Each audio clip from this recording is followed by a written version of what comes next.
Iffirmat il-kuntratt għal manifattura u installazzjoni ta' kejbil taħt il-baħar bejn il-Gvern Malti u l-kumpanija Norveġiża Nixons AS. It-tieni interconnector se jsib finanzjament ta' 300 miljun euro u li aktar minn 50% minn dawn huma fondi Ewropej. Il-kuntratt ġie ffirmat waqt ċerimonja mid-Direttur Ġenerali tad-Dipartiment tal-Kuntratti Adrian Dalli u Ivan Duperey fisem il-kumpanija Norveġiża. Waqt iċ-ċerimonja, iċ-Chairman tal-Bord ta' Interconnect Malta, Godwin Aġus, spjega li l-kejbil taħt il-baħar huwa twil 99 kilometru għalli matul il-proċeduri ta' sejħiet għall-offerti kien hemm parteċipazzjoni minn dawk deskritti minnu ġganti tal-industrija.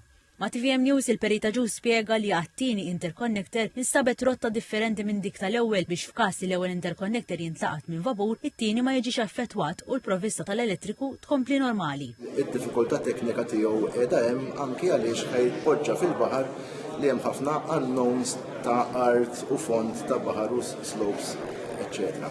Huwa wieħed minn 6 tenders li ħarġu li kollha qed jiġu ffirmati. F'dal ġranet ix-xogħol beda f'Isqalija u f'Malta. Il-Ministru l-Enerġija Mirjam Dalli qalet li t-tieni interconnector se jkun qiegħed jaħdem għal ħtiġijiet tal-futur. Qegħdin ngħixu f'pajjiż fejn l-ekonomija qiegħda dejjem tikber, qegħdin ngħixu f'dinja fejn l-elettrifikazzjoni qiegħda dejjem tiżdied, ġifieri qegħdin naraw li jkun iktar karozzi tal-elettriku, qegħdin naraw proġetti bħal ma' short to ship u rridu wkoll li jkollna l-opportunità li dak ix-xogħol kollu li qegħdin nagħmlu biex inżidu kemm jista' jkun ir-rinnovabbli ikun jista' jitwettaq. Temmet li l-iffirmar huwa pass importanti għat-twettiq tal-proġett.